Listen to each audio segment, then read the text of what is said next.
solas tratando de surgir con sus hijos y particularmente sus hijas, y me tocó ver una enorme participación de las mujeres. Esos son los años 50.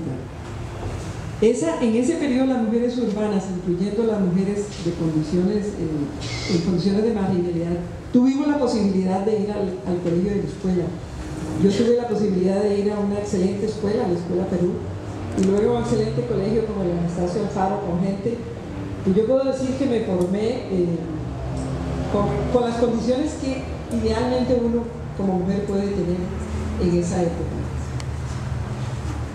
Sin embargo, me tocó también trabajar en zonas rurales, y ahí sí me di cuenta de que las zonas rurales habían permanecido marginales en ese proceso, y que la zona, la gran área metropolitana, la que realmente logra darle espacio a las mujeres, pero no a las zonas rurales.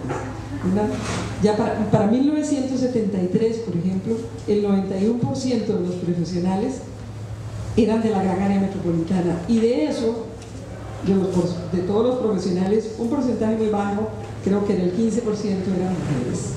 Ya había una tremenda desigualdad. En mis trabajos como mujer, como antropóloga en las comunidades rurales, yo sí logré observar